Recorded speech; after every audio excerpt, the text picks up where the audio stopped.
In this episode of Fictional Hangover, we talk about menacing murder messages, Batman, Arnold Schwarzenegger's Japanese commercials, gas chromatograph mass spectrometers, and rage tables in our discussion of As Good as Dead by Holly Jackson.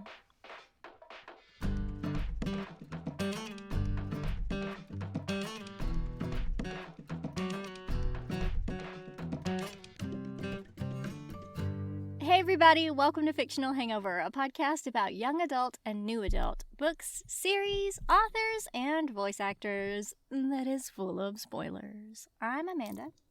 And I'm Claire, and today we're going to discuss As Good as Dead by Holly Jackson. Standard disclaimer, if you haven't read this book,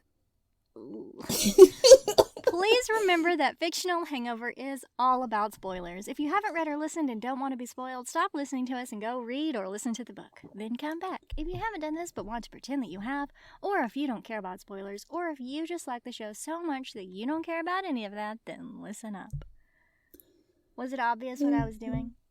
Was it obvious? Subtle. So subtle. Subtle like a hammer to the head. Oh, wink.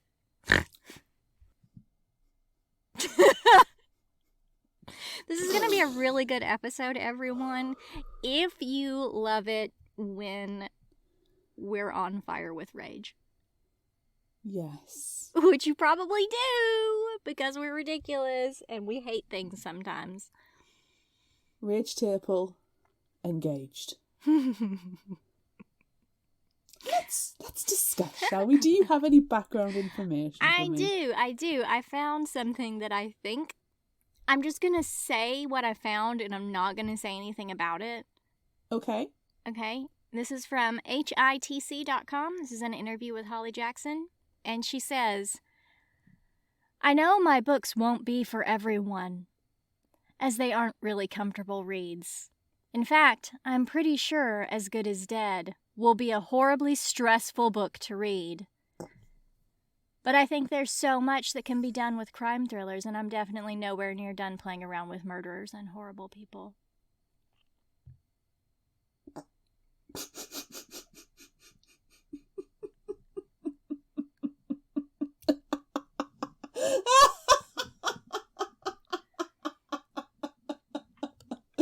That's foreshadowing.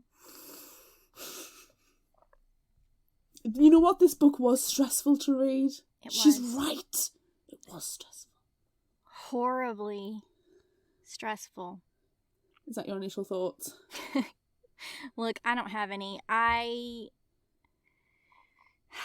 We know that we enjoyed the first one and we felt mediocre about the second one. But since we've already done the first two, we can't not do the third one. So we had to do it. And we know that we felt lukewarm about the second one. So I didn't have high hopes going into this one just because of the way we felt about the second one. Mm-hmm.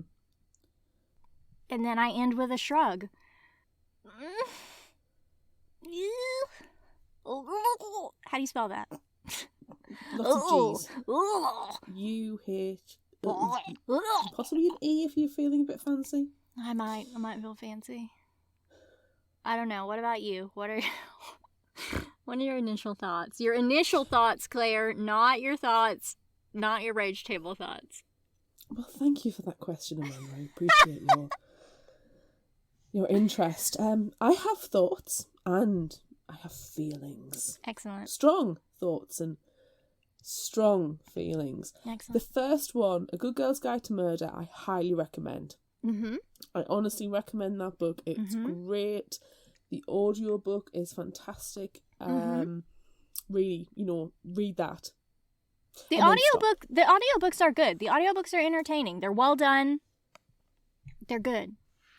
The audiobooks are good, especially if you speed them up and then you're not putting so much time into them. Let's get into this because you're going to just get all my thoughts and feelings now. Yep. And we need to save it. Hold that. We need to save that and savour it. And can I apologise now and later for what I'll be saying? How I'll be saying? Yes, and I think, again, we need to say what we always say when we get into these sort of sticky situations, that, you know, every book its reader, every reader their book. It's okay to not like things. It's okay to love things. It's okay. It is. And if we are contrary to your thoughts and feelings about this series or this book, please let us know. I will happily have an actual discussion with somebody. You know, we'll message. It's fine. Because I'd love to see another perspective.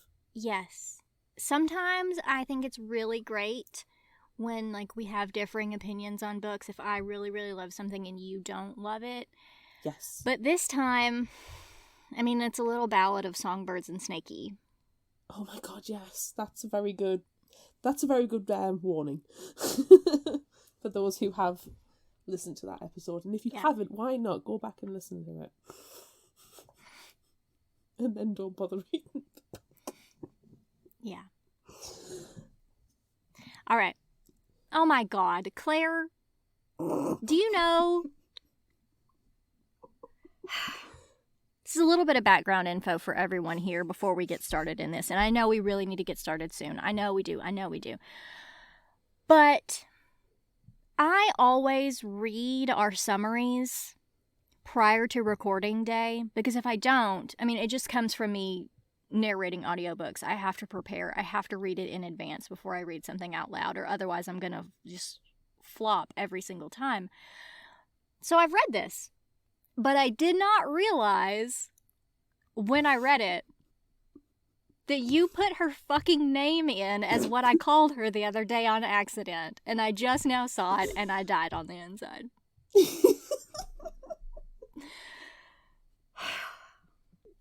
I thought I would inject some levity.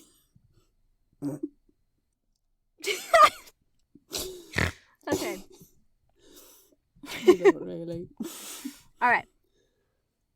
It's been 4 months since the events of Good Girl, Bad Blood, where Pippa Fitz emoji, as I called her the other day. What episode was that? Why did I call her that? What episode was that? I can't remember who was actually whilst we were recording, or I'm pretty sure it was. afterwards. I'm pretty sure I left it in. Whatever episode it was, I'm pretty sure I left it in there. Listeners, tell me what episode I butchered Pippa's name. Okay? Thanks. It's been 4 months since the events of Good Girl, Bad Blood, where Pippa Fitz Moby, not emoji, helped identify a killer who escaped capture. Pip has been mentally scarred by the events and is constantly looking over her shoulder, seeing the face of Charlie Green, the escaped killer, in everyone she sees. But not because she's afraid. Charlie's wife handed herself in 8 weeks earlier, while the rumor is that Charlie has fled the country. To Canada, or... Where'd he go France. in yours? France? He went to Canada. France first, and then eventually to Canada.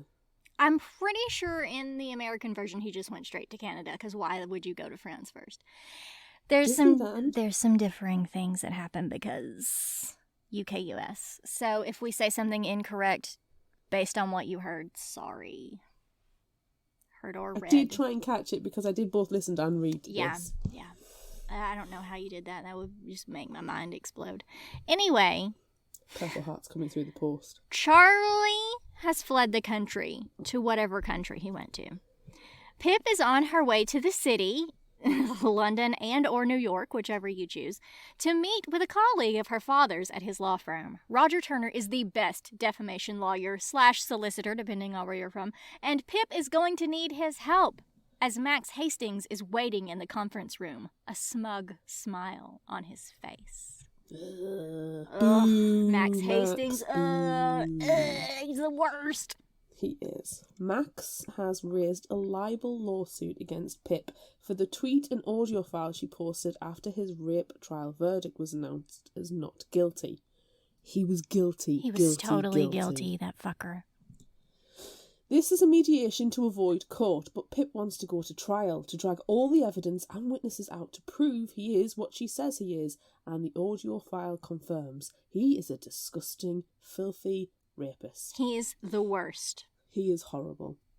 The exchange gets heated and ends with Max's counsel cautioning Pip against spiralling, as she will lose everything.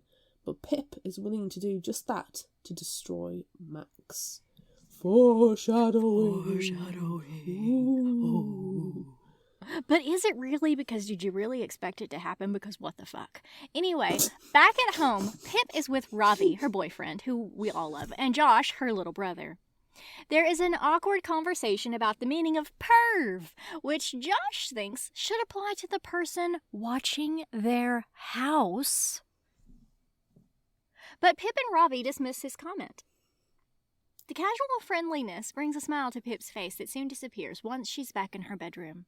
Pip sits at her desk waiting for another night awake when she reaches into a secret compartment in a drawer, pulls out a burner phone, and sends a text, promising to herself that this is the last one. Can I come over now? Yes.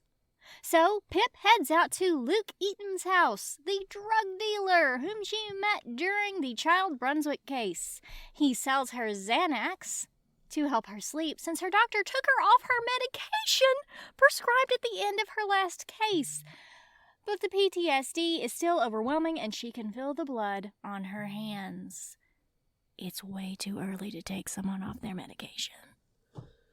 Lots of feelings. We're shown a copy of the webpage coronercorner.com, which details how pathologists determine time of death. Rigor mortis, liver mortis, and alga mortis. Pip is looking at pictures of dead bodies for a Jane Doe case she has convinced herself is black and white, a case she can work on for the podcast and hopefully use to save her sanity, a case that will not make her question right and wrong and end with justice being dealt. A few days later, on her way to meet Ravi, Pip finds strange chalk markings on the driveway, almost like headless stick people. Shrug. At a cafe where Cara works, Cara tells them about an altercation earlier that day between Max Hastings and Jason Bell, the father of one of his victims. He's also the father of Andy Bell, who was the murder case in the first book. Yeah. Oh. Yeah. Max had his coffee knocked down his shirt, but nothing more happened other than Max threatening to talk to his lawyer. Ugh, Max, oh my god. Entitled Rich Boy. Ugh. Jamie comes by then with Connor, and they're soon joined by Nat De Silva. The camaraderie reminds Pip that everything is bad. Did you say that reminds Pip that everything is bad? I said not everything is bad. Okay, yeah, I didn't The hear camaraderie reminds Pip not everything is bad. Everything's bad. Everything is terrible. It depends on who you're talking to, really. If you're talking to me and Claire, everything is terrible, but I say everything is terrible all the time, so... I need a table to flip, excuse me. Later, returning from a run, Pip finds more headless chalk stick figures on the drive, and a headless dead pigeon in front of their door. This is the second dead pigeon she has found. The first was as she was leaving for the mediation a few days ago. Showing them to her mom, Mrs. Fitz-Amobi. I actually spelled Amobi. I know you did. I I know. Okay, so her mom dismisses them as dust from a car tire and the natural instinct of a neighborhood cat. I mean, to be fair, to pigeon without a head, that I can see the natural instincts of a neighborhood cat. On your doorstep when you don't have a cat? Yeah. At least when it happened a few books ago in Here There Are Monsters, they had a cat. You see, the old house I used to live at, I've never had a cat, but pretty much the entire street had cats. And there was just dead animals everywhere, honestly. It was like a murder scene at some point. Corpses all over the place. Serial killer cats. Which would have actually made this book a little bit more interesting. Hang on, I've got a fanfic. Is that where you want it to take place? You want it to take place right here and there's an animal serial killer? Yes. Is the animal serial killer an animal? Yes, it's a cat. Okay. Does it wear a mask? Yes. Can you illustrate it? Yes. Okay, good. You're probably going to have to edit all that. Nope, leaving it in. Pip tries to believe her mom, but then she gets a message on the podcast website with the usual threat of who will look for you when you're the one who disappears. Guys, please don't ever send us messages like that on the podcast, like on the website or on Facebook or any of the myriad ways you can contact us. Please don't ever send that to us. Thanks. This one's a little bit different from the normal message that she gets because it has a postscript. Remember to always kill 2 birds with 1 stone. Yikes. This kicks in Pip's PTSD and her mind goes into overdrive. She starts to remember all the similar threats and looks them up across her email and social media. Pip then looks up information on stalking and creates a spreadsheet with every incident and assigns a severity scale. This is an exceptional Excel document. It is. She probably has, like, colour formatting and everything. She really does. I'm sure she does. Pip goes for a run later and spots Max Hastings. Though thoughts of violence flood her mind, she does nothing. A short distance after she passes him, Pip notices something on the ground disturbed by her feet. In chalk, someone has written, "Dead girl walking."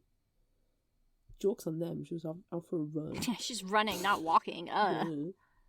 She knows this message is for her and takes a photo of it. As Pip reaches home, Ravi is pulling up on the drive and she shows him the picture. This changes things for Ravi and he's convinced Pip needs to go to the police and speak to Officer Hawkins. The next day, Pip does just that, presenting all the information, her spreadsheet and the picture, but Hawkins doesn't believe her. He insists it's the trauma of her recent experiences and infers that she basically asked for backlash by putting herself in the public eye and says the same thing that her mom did about the pigeons. Blaming the victim. Excuse me. What? This makes Pip mad, and us too, and she storms out of the interview room telling Hawkins that this is why people don't come to the police, how the police offer no justice, and that Charlie Green was right. At home, Pip makes a list of all her potential enemies, and there are a lot. After a particularly vivid nightmare, Pip realizes that her own stalker case may be just what she needs. To save herself, she needs to save herself. Ooh. Pip is watching her front garden when Ravi comes by. She set a trap with ham and bread to prove Hawkins wrong about the neighbourhood cats. Ravi can sense the building anxiety, so he takes Pip for a walk. Other than an unfortunate incident in the woods with Ant and Lauren, former friends turned assholes, the walk seems normal. When they return to the Fitzmoby residence, however, they find 3 fresh, headless stick figures on the drive, and 2 others climbing the wall towards Pip's room. Pip realises this is a warning that something is coming for her. Dun, dun, dun. In her room, Ravi tries to persuade Pip to tell her 6'6" dad what is going on. But she's reluctant. Oh my God, tell your dad what is happening. Oh my God, tell someone, please, for the love of all that is holy. But there's nothing he can do, so just don't even tell him. It's fine.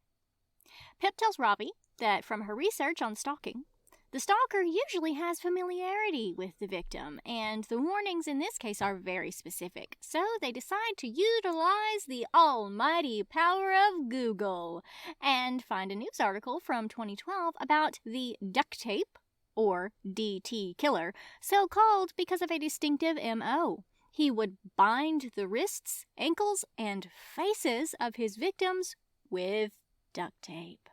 Ew. The DT killer, Billy Karras, was found and sentenced after pleading guilty. However, it is the recollections of Harriet Hunter, the sister of Julia, one of the victims, which raises red flags for Ravi. Harriet recalls headless stick people in chalk near the house and dead birds shortly before Julia went missing. I'm figuratively reeling the red flags. However, Pip dismisses this as coincidence. No, oh my fucking god. I just need a moment. Okay. Her reasoning is that the DT killer is in jail. Another quick Google confirms this, but Ravi is freaking out. I'm on Team Ravi. It's a serial killer, Pip. You need to consider it a little bit more. Something, however, does catch Pip's eye, though. The date of the last victim, Tara Yates, was killed the same night Andy Bell died, the 12th of April 2012. Ravi points out that Pip doesn't believe in coincidences, but she's still insisting the DT killer is unrelated. Still. Can I just interject here and say that didn't she spend the entire first book proving that someone was not the killer when everyone said that someone was the killer? Didn't she do that for the literal entire first book? Yes, exactly that. Okay, sorry. No, don't apologise.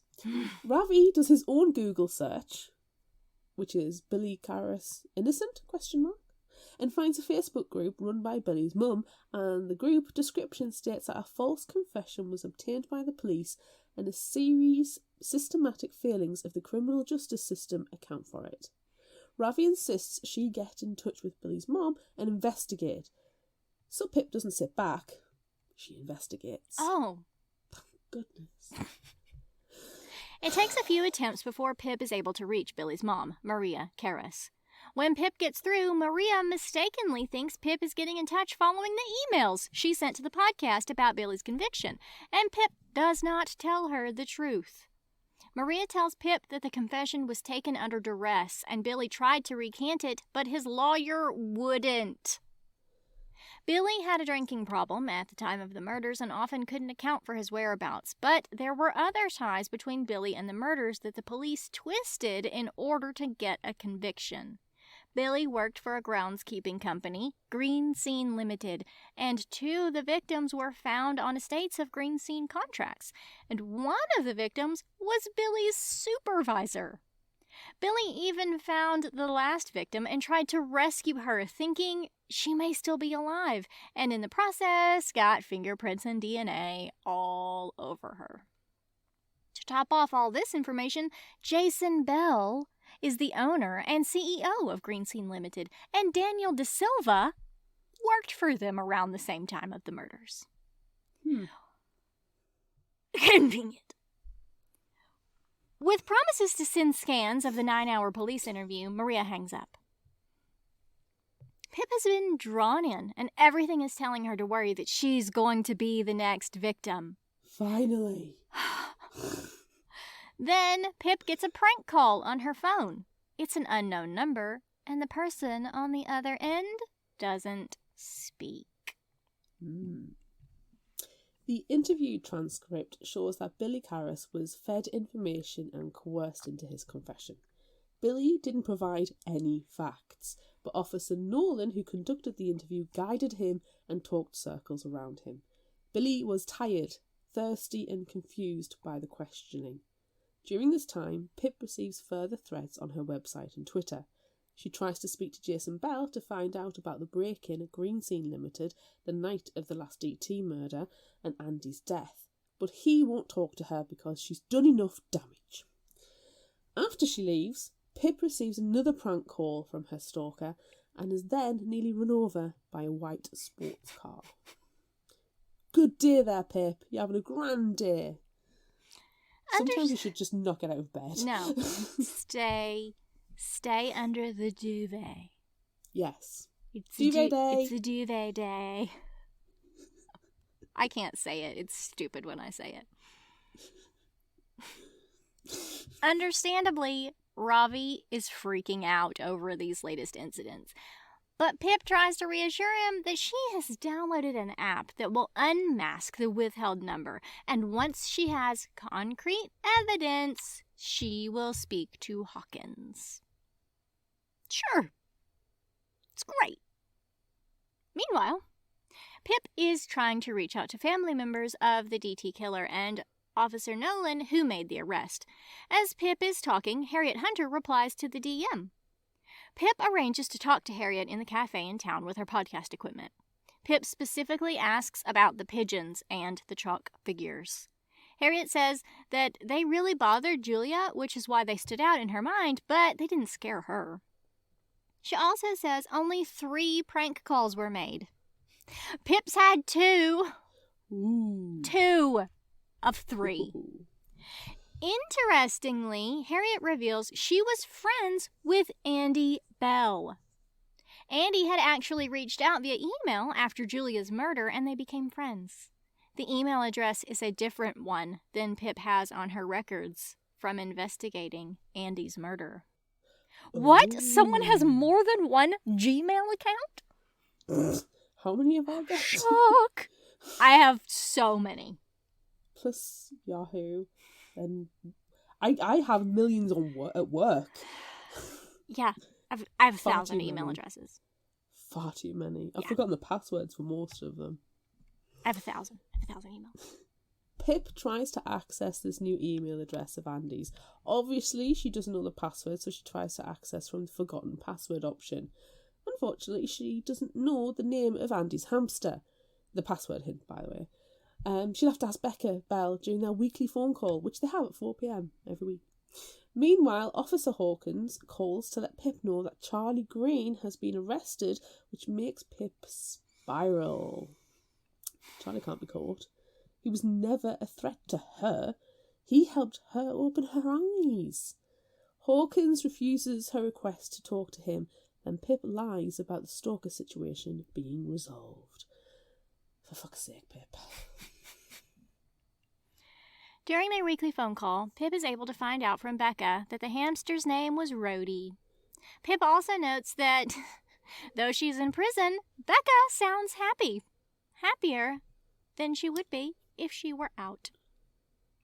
After the call, Pip accesses Andy's secret email account and finds a still active subscription to a self-defense newsletter and an unsent email in the drafts.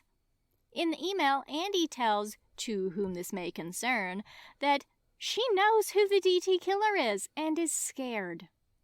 Everything that she did was to escape and protect Becca. From who? Who knows? Let's find out. In an interview transcript with retired police officer Nolan, Pip finds out that he believes Billy is the DT killer, and the confession he got was gained properly. We've read it, dude. It wasn't. Nolan also confirms that no other family members mentioned anything about dead pigeons prior to the murder. They never recovered the serial killer's trophies either, and though he doesn't confirm, he also doesn't not confirm that the newly graduated officer Daniel De Silva showed a lot of interest in the case. That night, Pippa's printer wakes her up. On the sheet is a message. Who will look for you when you're the one who disappears? P.S. I learned this trick from you. Season 1, Episode 5. Ready for my next trick? Oh, pull a bunny from my hat. Pull a bunny from my hat. Yay, please. No. Her printer is wireless, so the person who printed this must be close to connect to it. Then a metallic scream fills her room as the person sends loud death metal music through her Bluetooth speakers. It wakes the entire house, and Pip is sure she spots someone outside. Can I just tell you, if that happened to me, I would shit my pants everywhere. Just shit and pants. It would be terrible. There would just be fecal matter throughout the house. Yep, I would just run around screaming and shitting, and I don't know what I would do. Also, why is she leaving everything turned on? I don't know, dude. Turn your shit off at night. Turn your shit off, unplug it if you're not going to use it, because all you're doing is wasting electricity, driving the bills up, and you're not being green. Think of the planet, Pip. Think of the planet. Ravi insists the next night that Pip stay at his house, and on her way there, she decides to speak to Nat De Silva about her brother. It's going to be a difficult conversation, as they're friends now. As she's walking along, Pip's phone starts to ring with a call from an unknown number. It's not PPI. Redirecting to the Trace app, Pip answers the call and goads the DT killer, who will visit you when you're in a cage. Pip then calls the number back. The ringing is loud. The ringing is right behind her. Fucking yikes. Pip drops her phone as hands wrap around her mouth and an arm wraps around her neck. Struggling, she can't breathe and passes out. Fucking yikes. Yeah, that's bad crap. Pip wakes in the trunk of a car, her wrists bound with duct tape. Oh, nuts. It's definitely the duct tape killer. It is. She tries to evaluate her situation. She tries not to panic. She tries to remember that she is Pippa freaking Fitz Emobi. Sarge. Pippus Maximus. Pippa Fitz Emoji, even. Then the car stops. The trunk opens, and she sees the face of the DT killer. Would you like a drum roll? It's Jason Bell. Oh my god! Jason has taken Pip to Green Sea Limited, a complex in the middle of nowhere. Damn. Inside a storage unit, Jason takes great joy in telling Pip she got something wrong. The alarm that went off all those years ago that she was so interested in talking to him about was the escape attempt of his last victim, Tara Yates. Ooh. Yikes. Not to worry though, not to worry. He's learned from his mistakes. As Jason starts unrolling more tape to fully secure her, Pip realises that all the trophies he took from his victims, he gave to his daughters and wife. And he probably got thrills seeing them use them. What a sick fuck. Yikes. Before he covers her mouth, Pip tells Jason that Andy knew he was the DT killer, and it's why she died. She was trying to get her and Becca away. She hated him that much. Jason doesn't seem saddened by this, just disappointed. Then he tells her something truly devastating. He saw Becca with a dog. I don't want to listen to this part. He didn't give her permission to have. He followed her and the dog, saw her release it into the woods and walk off. He grabbed the dog and he drowned it. He didn't realise until after that the dog was Pip's. Oh well. Then Jason finishes wrapping the duct tape around her head before leaving. Absolute motherfucker. Oh, he's the worst. Pip blindly tries to explore her surroundings with an imaginary Ravi with her all the way.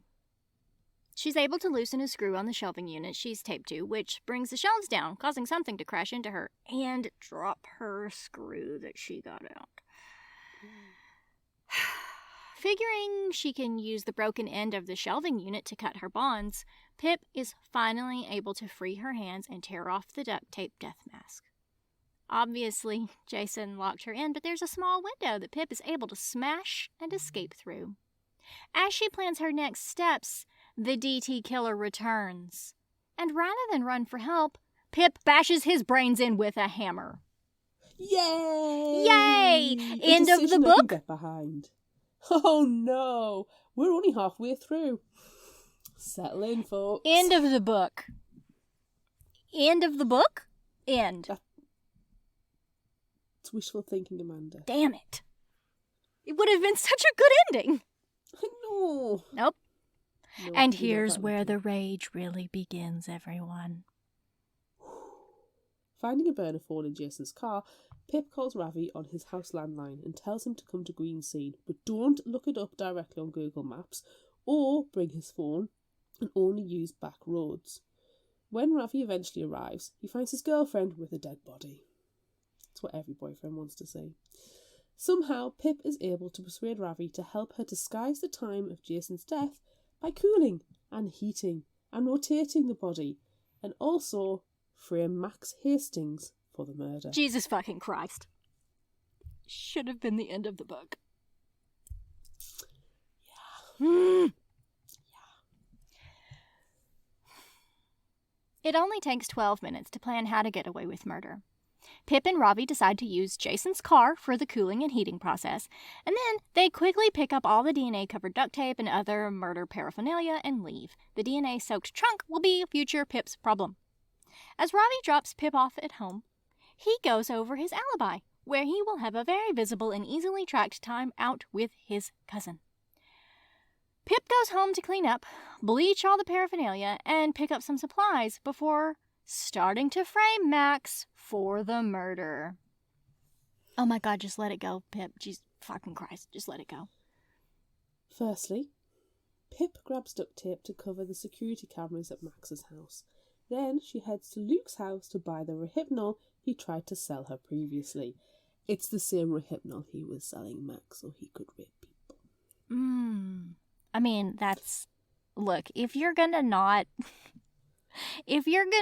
just own up to murdering a murderer, drugging a rapist with his own Rohypnol is a pretty good twist. But fucking don't do this, Jesus Christ.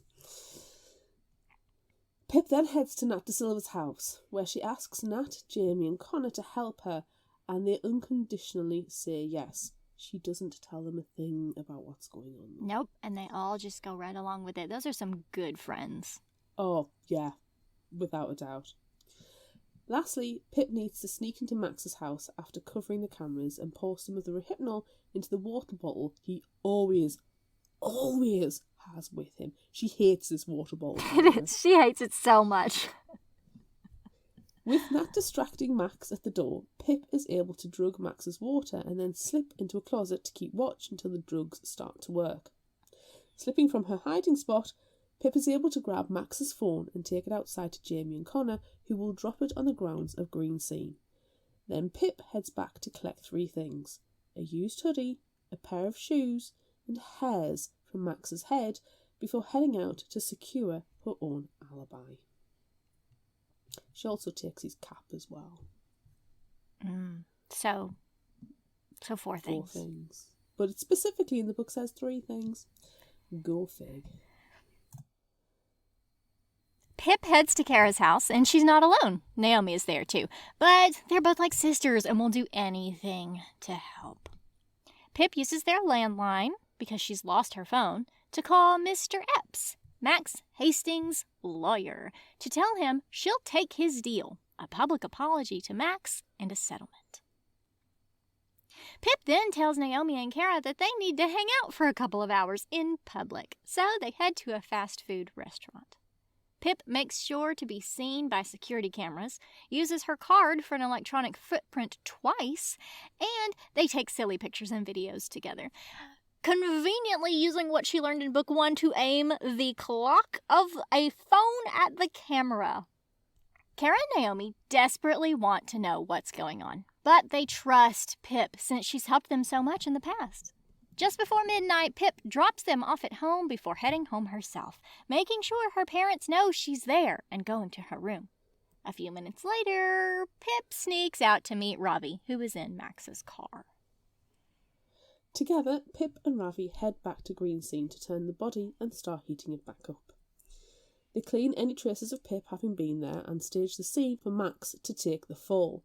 Max's phone is where Jamie and Connor left it, complete with 3 missed calls, 1 from each of his parents and the last from Mr. Epps to give him the good news about the libel case. It's hard work and it takes hours, but they manage it. Pip dumps Jason's body a short distance away while wearing Max's shoes and staging the hairs she took in Jason's hands and on his clothing. At last, they're ready to set fire to the place. Before they can go home, they need to return Max's car via all the traffic cameras with Pip disguised as Max. She also needs to replace Max's hat, hoodie, and shoes, as well as remove the duct tape from the security cameras. Max is still conveniently knocked out from the Rohypnol, so it's an easy job.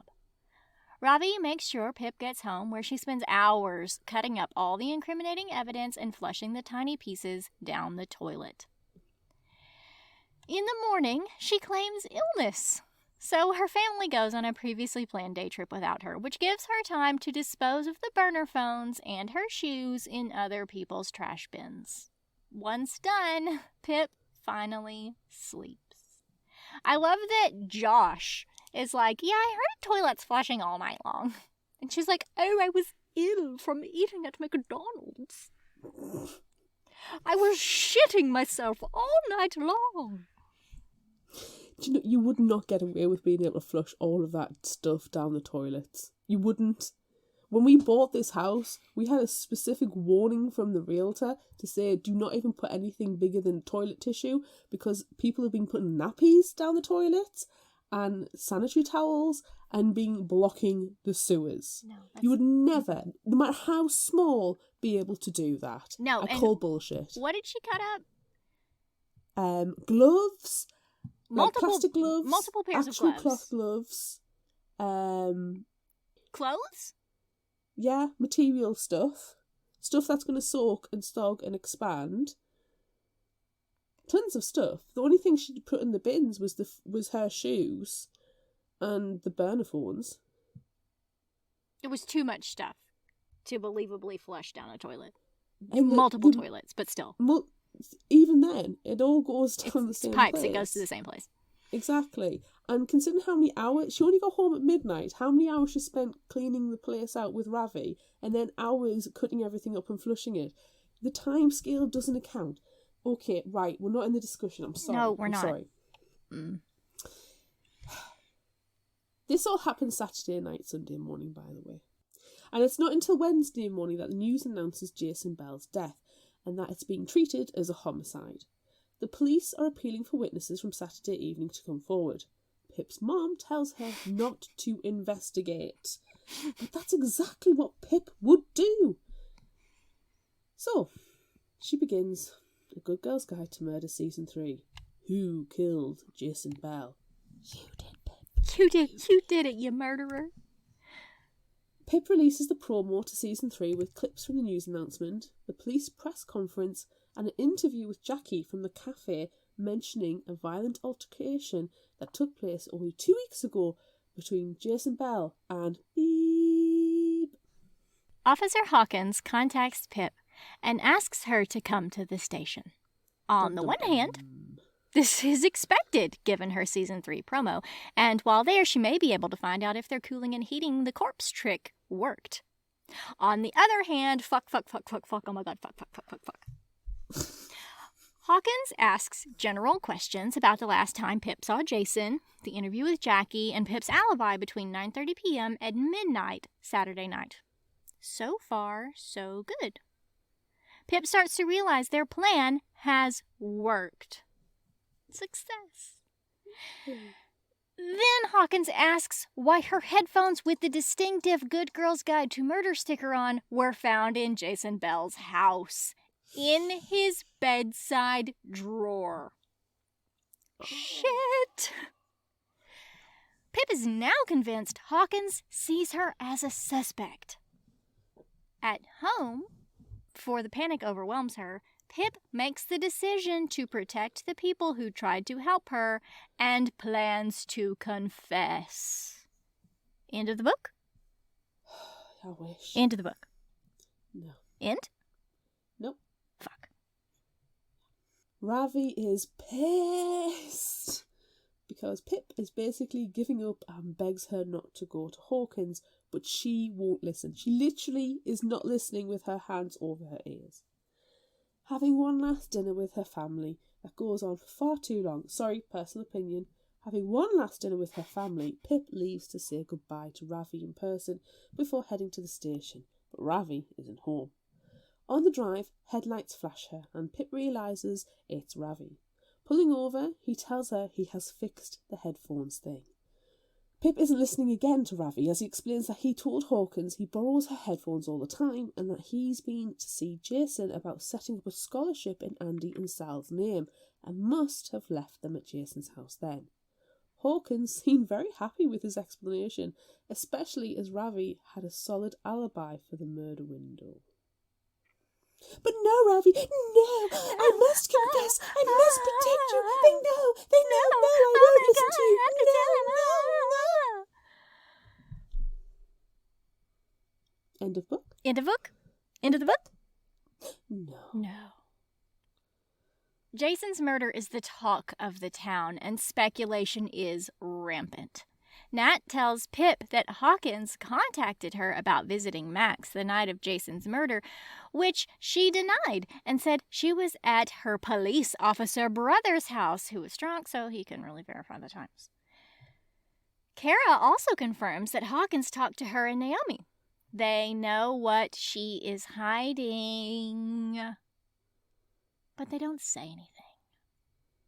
The conversation Pip has with her parents doesn't go well when she tells them she's delaying going to college/university by a week to work on the podcast. Is that us? I'm sorry, I can't do any of these important things right now because I have to work on the podcast. Yeah. It's us. Dissertation? What dissertation? No. I'll just put an extension in. No, it's fine. Pip needs to release an episode specifically for Hawkins to set him directly on Max's path. It's a good thing that our podcast is not as serious as hers is. But still, if we didn't release an episode every Wednesday, I would shit myself. Oh, God, yeah. Oh, yeah. I couldn't handle it. That's how you know there's something wrong. I couldn't handle it. If there is not an episode Wednesday at midnight, something's wrong. Unless we have specifically pre-warned at least 2 weeks in advance. But it's never going to happen. It's never going to happen. It's never going to happen. No. I won't let it happen. So if the episode doesn't release, there's something wrong. There's something wrong. Yeah. Anywho, after uploading the episode, Pip goes for a mindless run and turns onto Max's street, where she sees police and forensic units searching the property and bringing out evidence bags. This is a good sign. Later, the GGTM website gets an email from Mariah Carris. Her son's case is being looked into in light of new evidence, and the Innocence Project has also contacted her, which is another very positive sign. Pip realises that she was willing to leave Billy behind, but now she may be able to help him. Ravi wouldn't like it, but she needs to do this. So she heads to the police station. Damn it. Stop going there, Pip. Just as she gets out of her car, police cars roll up, and Max Hastings gets out of one and is surrounded by officers. Max spots Pip and, in a blind rage, runs at her and knocks her hard to the ground, screaming that she did this. Pip, in the smallest of whispers, tells Max, "You're lucky I didn't put you in the ground, too." Don't say that at the police department. Oh my God, what's wrong with you? Don't trash talk like that. That's so irresponsible. Max End is... of the book? Into the book? Into the book? No. Max is dragged off, leaving Pip alone with Daniel De Silva, who is obviously upset over Jason's death.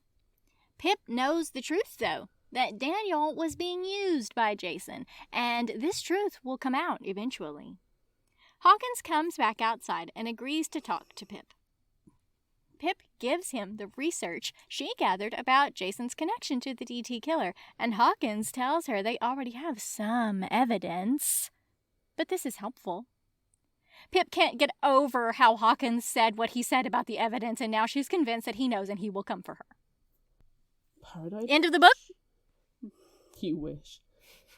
The night before Pip leaves for college or university, whichever country you're in, she and Ravi go out for a walk. Ravi is trying to organise the best time to visit her. However, Pip essentially breaks up with him, unless or until Max is found guilty.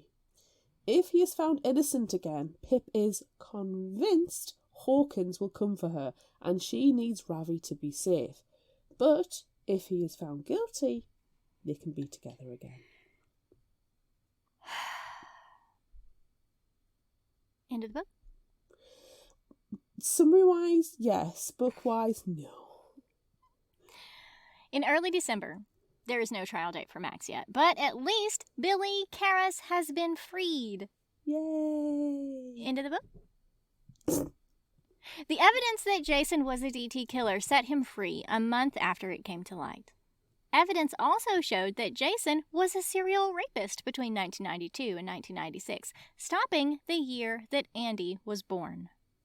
For the 3 months Pip has been at college, or university depending on where you are, she kept to herself, not making friends and keeping minimum contact with her family and friends back home, desperate to keep distance. You know, just in case she's found guilty of murder. The sirens that pass her as she walks aren't for her. Yet. Oh. End of the book. Nearly. Are we nearly there yet?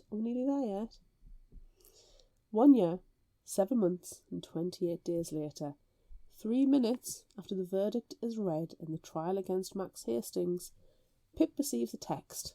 Hey, Sarge, remember me? It's the end of the book. Oh, okay.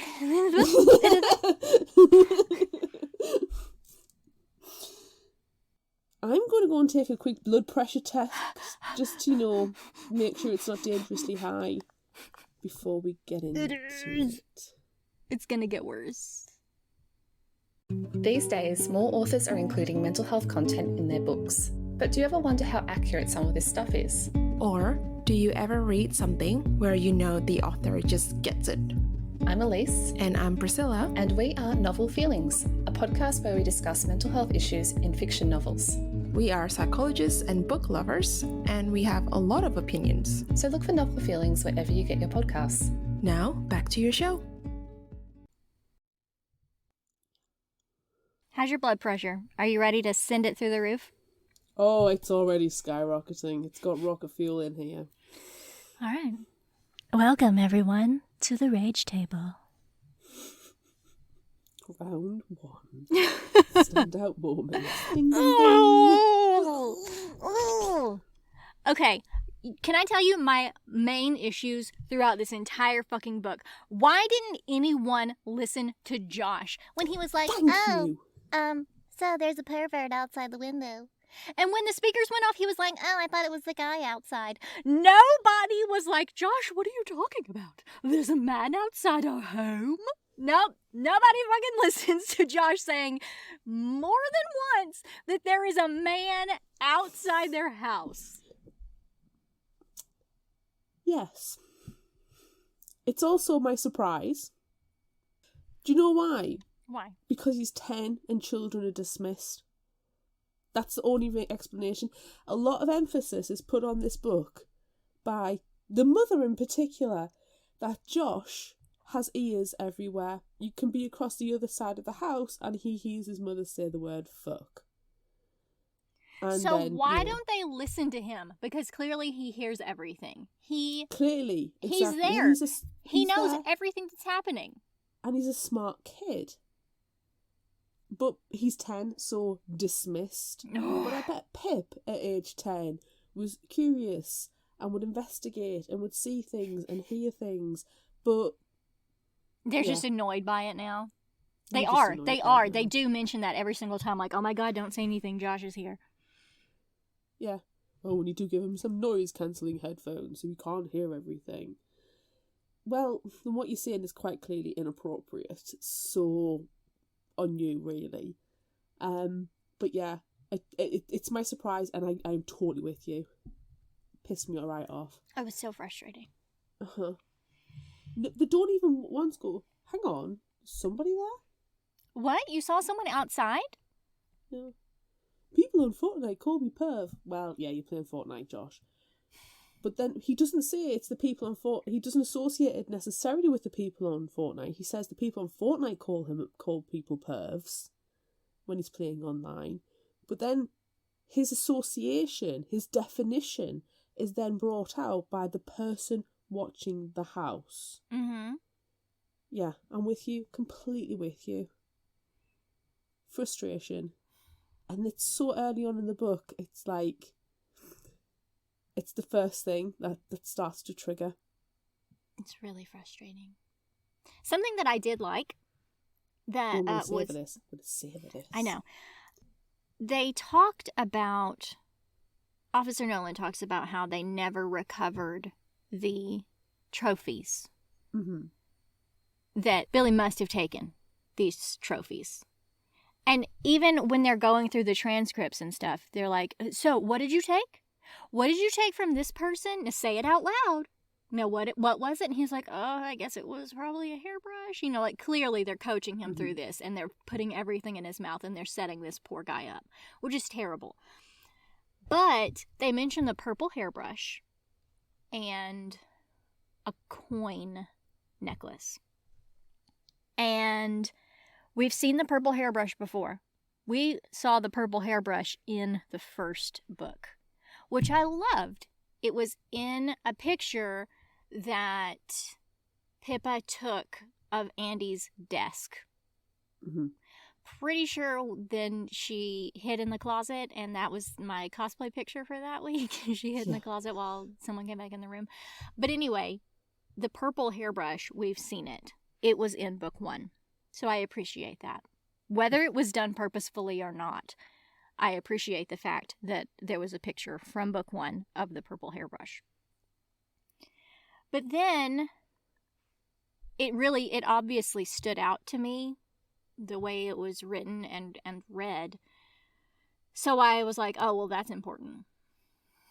And then they mentioned the mom, like, walking away holding a necklace, and it's a coin. You're like, oh, there's another one right there. But I liked that.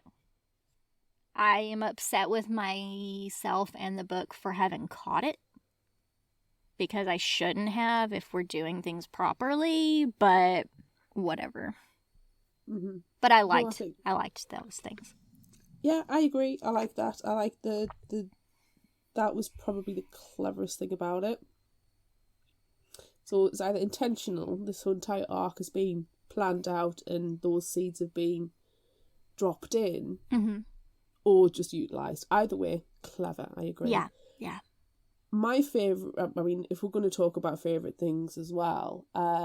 which we should. We can't just hate shout. We're not just going to rage, no.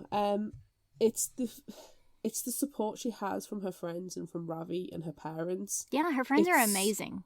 So refreshing to have decent parents who support you and communicate in a timely fashion and express their emotions. You know, the way our dad's always going, I love you, Pickle, and calling him, you know, his little Pickle and stuff. And he's this 6'6", built like a brick outhouse. You know, he's black as well, isn't he? Yes, he's a giant, huge, powerful man. And that's why Ravi's like, tell your dad. Will you please tell your dad? He's a giant man. Will you please tell your dad what's going on? And she's like, no, I can't. What are they going to do about it? He's a contract lawyer. He deals with commercial sites. He's not going to be able to do anything. Do you know what? Punch the living shite out someone. He will, and he's studied other kinds of law. This is what he's chosen as his career path, but he's studied a bunch of stuff to get to this point. So tell your dad. And if he can't do it himself, he'll sure as heck know who to go to. Yeah. Tell your dad. It's not like he's an isolated, in this tiny little town. He doesn't. He, in the British version, works in London. In the American version, he works in New York. So... Tell your dad. Tell your dad. Tell your goddamn dad. They're communicating with you. You need to communicate with them. And that was frustrating, but they want help. And honestly, I think if she said to them, yeah, I got kidnapped by the serial killer after the stalking that's been going on, and I bonked him over the head with the hammer, they'd have been like, right, you ain't going to jail, this is what's happening. No, and that's why it's so frustrating to me that she decides that she has to have this elaborate fucking scheme of putting Max Hastings away for his murder. Like, this is the most stupid, most contrived thing that I have ever read in my entire life. When you can just say, do you know what? He's a serial killer. He has killed at least 5 people until me. He duct taped my face, put me in the back of his car, taped me up, told me he was going to kill me. Taunted after telling he killed my dog. Yeah. And do you know what? I was able to get out. I was able to free myself. And yeah, I beat that fucker with a hammer. No one's going to be like, oh, how dare you? You've taken it too far. We must have put you in prison forever. That's not... No. It would be self-defense. She wouldn't even get manslaughter, I don't think. Because the thing is, Greenstein Limited as well is in the middle of frickin' nowhere. So if she escaped onto the road, and even if she hid in the trees, there's a very good chance that Jason Bell is going to be able to track her down and find her. Yeah, of course, because it's his business. It's his company. He knows the place. Yeah. And obviously he's brought several people here and murdered them before. So he knows what to expect. Exactly. He's learned a lot of lessons from her podcast. He's going to be able to have tracked her down. It is self-defense. Oh, but it's overkill. It's overkill, so I'm going to get in trouble. Like, I will admit you did use the hammer probably about 12 times too many, but honestly, in the same situation, I wouldn't have restricted it just to the head. No! I would have... Other than the fact that I would have been, shitting myself all over the place. I would have been shitting myself and just bashing everything with a hammer. It doesn't matter. Yes, I would have been squealing like a little piggy. But why didn't she look for a phone? You know how... Right, this is the other thing that I'm confused by. She calls Ravi's landline, which I'm guessing is because of his parents. They still have one. I don't have a landline anymore. We got rid of it. Like, nobody has a landline anymore. Grandmas have a landline. My mum, who is a grandma, has a landline. See? Grandmas have landlines. Exactly. And then she goes to Cara and Naomi's house and uses their landline. They wouldn't have a landline. Mm-mm. No way. That's one of the most unrealistic things. Yeah. Is having a landline phone. Yeah. No. Pulled me out of the reality of the entire situation. But Green Scene would have landlines. Yeah. There would be office phones somewhere. There would be an emergency phone. Exactly. In the warehouse. There would be phones. There'd be something there she could have used to have called for help and gone, this is what's happened. This is it. This is what's happened. Yeah. And she's already reported to the police a stalking. She's already reported this to Hawkins. So... That's something else that makes me insane with rage. It's on record that she has got problems at the moment, and it just so happens to have turned into the serial killer. But when he calls to say that Charlie Green's been arrested, and she's like, "Oh, no, you can't. He won't. He's fine." But you're still traumatized by the person that he did kill. I mean, you've got to make up your mind, lover. You're traumatized by the situation, and you're going to hold Charlie Green responsible for the death of someone, or are you not? Make your mind up. But then she's like, "Oh no, the stalking's all sorted. It's fine." And Hawkins is like, "Yeah, okay." No, you don't come with that level of evidence on a freaking spreadsheet and those photographs and be so insistent, and then leave the interview room so impassioned that the justice system is failing, and then just go, "Oh, okay, is it because your life is easier that you don't believe her?" Rage. Do you know what made me rage? But page 1 to page 536. Yes. Okay, so she's got this issue with Hawkins. She's like, Hawkins will never believe anything that I say. Hawkins doesn't believe me. Hawkins is a terrible police officer. Do you know that there's literally thousands of police officers that you can call? You can call anyone else. You can call 911. They're not gonna go, "Okay, the 911, I'll hold for Detective Hawkins, please." You can call anyone. Call someone in another state. Call someone in another town. Call fucking Daniel Da Silva. Oh, she gets so hung up on Daniel Da Silva, though. She does. And it's and so now, annoying. Look, now she's like, "Yeah, I keep saying that Daniel Da Silva's responsible for all this." Like, call him and say, "Hey, you know what? You're not responsible for any of this. And hey, I just killed this guy. Can you please come help me? He's a serial killer." But no, the only police officer that exists in this world, other than Daniel Da Silva, is Hawkins. There's so many other people that she could talk to. I even think that even if she'd call home and talk to her dad and her mum and said, "Hey, I'm in trouble. Mom and Dad, I'm in trouble." These parents would be like, "Where are you? We're coming right now. No questions asked. What is going on? We are here to help you." Exactly. And they may call the police on the way. That might happen. Depending on the situation and like their reaction. But it is understandable for an 18-year-old girl to want their mommy and daddy. Yeah. And for their first reaction is not to call the police. No matter how logical and organised their brain usually is, but in this highly emotional and adrenaline-filled, volatile situation, if you want your mommy and your daddy, then you can call them and nobody's going to hold that against you. Nope. And the fact that she just ignores this key area, this key support network, annoys me. Thankfully, on the good side, Ravi is amazing. Yes. He's got that. He injects the humour that needs to be there. It's like when he said, "Oh, we need to microwave. What we're going to do? Refrigerate and then microwave the body." Yes. Yes, Saying, actually. right, so we need to microwave Jason now, and he injects that humour into and desensitizes the situation. Yes. And the fact that he looks at the situation and goes, right, okay, so there's a problem with the headphones. I will give this explanation. That explanation has then been accepted. Accept that.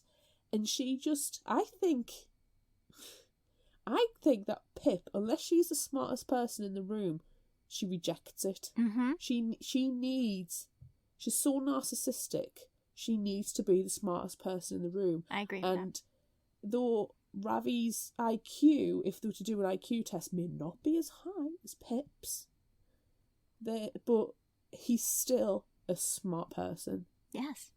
He's still intelligent. He's just got a bit more wherewithal about him. Yeah. And Cara and Nat and Jamie and Connor and Naomi, fantastic. You got a problem. I mean, that's what friends should do, you know? Yes. I have a problem. This is what I need you to do. I can't tell you any further information. Will you do it? Yes, great, let's do it. Let's go to Mackie D's, let's get some chicken nuggets and take some crappy pictures. You know, it's not out of the realms of what a friendship would do. No. But yeah, it drove me crazy. With the good there mixing with the bad. I think it's because it turns into a really bad, like, Batman comic. Like, Pip, you're not Batman. No. You are not a vigilante. You can't get... This is vigilante justice. You've literally set somebody up to be done for murder. And yes, Max Hastings is the filth and scum of the earth. Yes. And he should be in jail. He should be rotting in jail. But unfortunately, he was found not guilty. You should not be taking justice, I am vengeance, in your own hands and doing this. No. What you should be doing is, you know, going for a retrial, getting further witnesses, you know, going down the legal route and getting him put in jail for what he's done. Yeah. And I have no personal experience with the kind of filthy thing that Max has done, and, you know, thankfully I don't know anybody who has. But if that's the situation, I can imagine it being very difficult to get convictions, because you see it all the time that it's difficult to get convictions.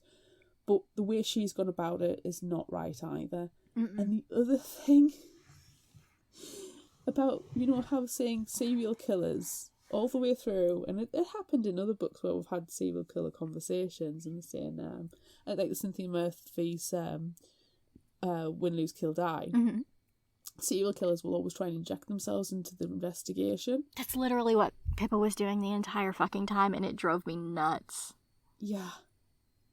And this is only one death, and you kind of think, is she going to go Batman and go for vigilante justice now for other people? And okay, Batman didn't kill, technically. Technically, he didn't kill. If you've played any of the computer games, he was killing left, right and centre. Yeah, but technically, in the comics, Batman does not kill people. But he's still a vigilante. So for me, Pippa is trying to be Batman. No, see, you want her to go on and be Batman. I don't. I want her to go down the legal route and get all these sons of bitches tried in a court of law and found guilty for the crimes that they've committed legally. I do not want her staging these elaborate, convoluted, so unbelievably specific plans in the name of justice, quote unquote. Can I tell you that all I want now, after this has happened, all I want is for Holly Jackson to write another series in which Pippa is a serial killer. I want her to have flipped a switch and now she's just murdering people all over the place and no one can ever catch her. That's what I want. Yeah. No, I agree. It would be the only thing to me that would really make this book have a point. Yeah. It bothered me as I was reading the book. I was like, what is this book actually about? So I turned the book over and I read the back. And I was like, this doesn't tell me anything. The only reason I bought this book is because I've got the first two. Right. And this is the last in the trilogy. Let's read it. And the book description tells you nothing. And I was about halfway through the book and she's been kidnapped. She's not going to die because there's still half a book to go. And I'm like, what is the purpose of this book? And at the end of the day, I do not know still what the purpose of this book was. Now, what's the moral of this story? There is none. And okay, you don't always need a moral in the story. You don't always have to have a lesson learned. But I'm still not sure why I've spent so many hours with this.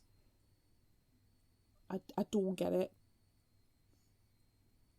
Unless it is a setup to make her into a serial killer, which would be fantastic. See, in some of the interviews that I read, she talks about how, this book is very, teetering on the edge of YA.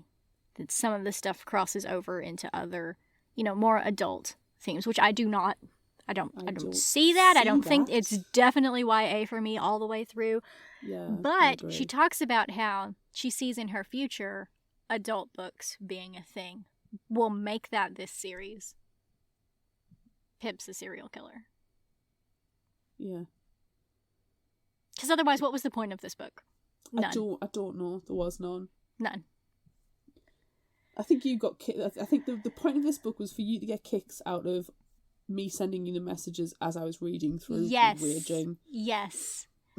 Because in this case, I read this one first and was seething all on my own, going, oh my God, I need to talk to Claire. I need to talk to Claire right now. I need to talk to Claire about this. But I can't because you haven't read it yet. And then come the texts and you're like, what is going on? This is so stupid. Yep. And I'm like, just wait, Claire, just wait. It's not even halfway over. Just wait. And you're like, Why? What's the point? What? Okay, other thing that I know I raged to you via text message for, so it's you've got spoilers for this discussion. It specifically says that the events in this book take place 4 months after the second book. Mm-hmm. So we know Pip is going to start college/university in September. Mm-hmm. So we know it's basically over the summer. It's the summer period. So 4 months has happened. You cannot tell me that in that 4 months she has seen a psychologist, being diagnosed with PTSD and other complications of mental health, received medication, gone on the medication, and then being taken off the medication. No, it takes months for your body to adjust to medications. You can't just be like, okay, well, it didn't work. You don't need it anymore. You're too good for it. You don't need it anymore. Just go to counseling. Yeah, go to counseling and continue taking your medications, please. Yes. That's not how medicine works. No. Especially if you're like, well, this is going to be the first medicine we're going to try. You need to get the dosages right. And then if you have a particularly bad reaction to that medication, you need to come off it, not be taking any medication for a length of time, and then going on to something else. You need to trial and test and experiment with the cocktail of medication that you need to go on to. You wouldn't be told, "Oh, we're taking you off everything, you've got to go to counselling." That wouldn't happen. That's not a thing. It's not. And I felt like this book was unsympathetic and very disrespectful to the representation of mental health. Yes, I agree. The spiral moments when she was like refusing to listen to Ravi, or when she was thinking that Hawkins was convinced that she had done it. So her moments of paranoia, that's mental health issues right there. Mm-hmm. And I just don't think it's done well. I think it's extremely bad, and I don't like it. Right. I'm really, really angry at it. And if we're going to do the UK-US divide, where it might be that in the United States they don't have the insurance for the medications that she needs to go on to, I don't agree that would happen. No, based I don't. on her parents' employment. I think that she would. Yeah, with her dad being a lawyer, he's going to have good health insurance. Which the mom's like a real estate agent or something like that. They're going to have health insurance, and Pip's going to be on it until she turns 26. So she's going to be fine. She can take whatever medication she needs to take. And in the UK, as an 18-year-old, you would start to be recognised as an adult, but we have the National Health Service. So you know, she might be paying for a prescription, but that's a £10. You can get one bottle of prescribed medication will cost you just under £10. That makes me want to vomit. Or, because this is what we have to do in my house, if you have a lot of medication that you need to take, multiple prescriptions, you can go on a direct debit and pay £10.81 a month, and have unlimited prescriptions for that person. I'm vomiting all over everything right now. Earlier I was shitting on everything, now I'm vomiting on everything. That makes me sick to my stomach. But also, you would be free if you're diabetic. Your medication is free. Can I just tell everyone or just to add on to that, not just your diabetic medication, all your medication would be free. So if you had to go on antibiotics for a throat infection, you would get that for free. All your medication. Once you have been diagnosed in the UK as having ongoing medical treatment that requires free prescriptions, like diabetes, all your prescriptions are free. That makes me sick to my stomach. Until, and if you reach a certain age, I can't remember what it is, if it's 65 or 70, you're free. So regardless, once you reach a certain age, you would be free. So the elderly don't have to worry about prescriptions. And children don't have to worry about prescriptions until they're 16. And birth control is free as well. So don't give me this bullshit about her on her mental health being taken off all this medication. Wouldn't happen. Can I just tell you that up until this month, I was paying $95 a month for one bottle of insulin. And that's with insurance. Fuck. I just got switched to a preferred brand, and it's $40 for one vial of insulin. That's and disgusting. That is an absolute rip-off. Several years ago, I had an insurance company that wouldn't pay for anything until after you reach a deductible. And I cleared the deductible with one purchase of my insulin because I had to buy it outright. It was hundreds upon hundreds upon hundreds of dollars, if not close to $1,000. That's disgusting. Just to live. What? Fuck all, everyone. Don't get diabetes, guys. Don't do it, even though, you know, the majority of us are born with it and we can't help it. Type 1 diabetes, woo! That's disgusting. Yeah, diabetes sucks. That doesn't even include the insulin pump and all the stuff for that. That's also, you know, thousands upon thousands of dollars. Greatest country in the world, eh? Oh. Don't even look after your people. Care Anyway, more let's about stop talking denying about trans that. rights than stopping fracking guns. Political conversation ended. There Yes, go. we got to stop talking about that. It's going to spiral. Trans rights are human rights. Just saying. Right. Yeah, so that's my big thing. The mental health I felt like was. It was the beginning of the rage table. And that happened in the first, 3 pages of the book? Yes, and then there was Josh and his "what's a pair of that person outside?" not being believed. Yep, that was terrible. Pip looking up with Ravi using the oracle that is Google and finding the news article about the DT killing, going, "Oh, it's just a coincidence. It's just a coincidence. Let's not look into that. It doesn't mean anything. The killer's being caught." Oh. Ravi is like, there are 4 things that are exactly the same as what is happening to you right now. That's not a coincidence. Oh, shrug. He's in jail.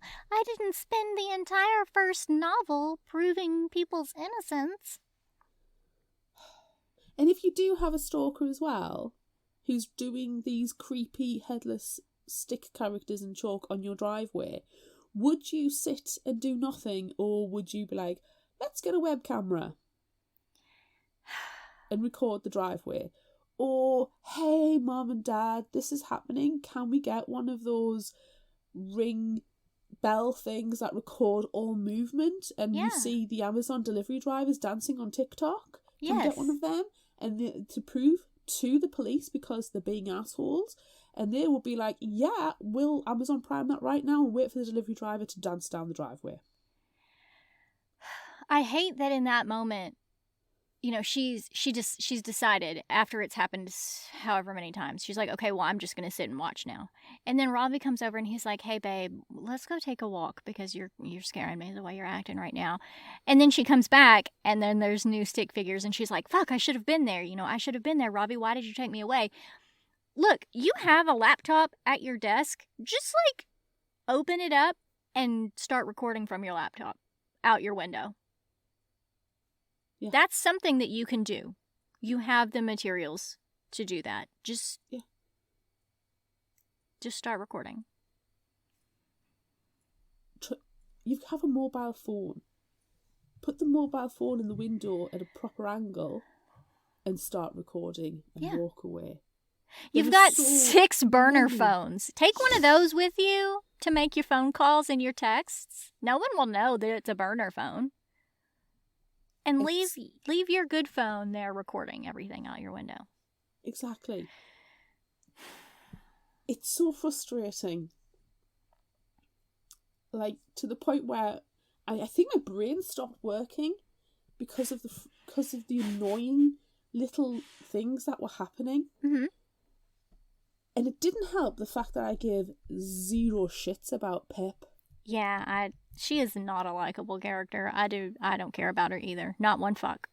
No, like, I didn't feel sorry for her being stuck at college/university for nearly 2 years, not making any friends, not talking to her friends and family, not talking to Ravi, being all sad and lonely, because I just didn't care. And I also didn't understand her logic of, well, we need to keep the distance because if Max doesn't get found guilty, then they're going to come for me. Well, based on what? You've set up Max perfectly. Yeah. He's going, you know, even if he is found innocent, is a miscarriage of justice, in air quotes, because, well, it's a setup. There is no evidence to come for you. No. And if there was suspicion, there's still no evidence. Mm-mm. There's no motivation. There's nothing there to tie her into Jason Bell. And it's just so frustrating. So she's done all of this to herself. And I do wonder if partly it's from a sense of guilt, the fact that she's taken a life, but I also don't know how much she does feel guilty about taking a life. And he's a disgusting murderer, rapist. He was, technically abusive to his children. He might not have hit them, but it was certainly, emotional and mental abuse. Definitely. So he's scum of the earth and got what he deserved. But, there was nothing about her being regretful of actually being the person who wielded the literal hammer. Yeah. And she just gets this. Yes, there's mentions of Charlie Green from the second one, who was trying to find the child Brunswick from a case years ago, who helped lure his sister into a van, and Child Brunswick's father committed terrible acts and murdered that girl. Yes. And Charlie blames the small child, who was about 10, 11, 12, for helping lure his sister into the van. And I get that. Yeah. And he eventually finds out who it is and murders them by shooting them 6 times, and the person dies in Pip's arms. Like, she's covered in the gore. Yeah. And that's obviously going to stick with her. Yes. You know, it's caused PTSD and other mental health issues. Just go to counselling. Just counselling, that's all you need. Just talk it out once a week. But she's so hung up on the Charlie Green aspect, and it really doesn't go anywhere. Mm-mm. It's a dangly thread that barely gets pulled. Like, yeah, she doesn't want him. She sees him everywhere, and she seems very paranoid about seeing him everywhere. But it's more she's paranoid that he's going to be there because he's going to get arrested, and she doesn't want him to be arrested because he taught her justice. Yeah, or taking justice in your own hands. It's woolly, it's loose. And it is. It's not great. It's not great, which is why we felt mediocre about the second book. Yeah. And now here we are in this one, and we're full of rage. One of the things that I hated the most, forget all preamble. Let's get this list out. I really hated the fact that she's contacted this falsely accused serial killer's mother, and she's like, "Oh, you finally see my emails?" And she's like, "Well, no, I didn't." But she doesn't say that, you know. She just goes along with it. But then she finds all this stuff, all this evidence, and she fucking murders the actual serial killer, and she doesn't have one fucking thought in her head for the guy who is still in prison. Yeah.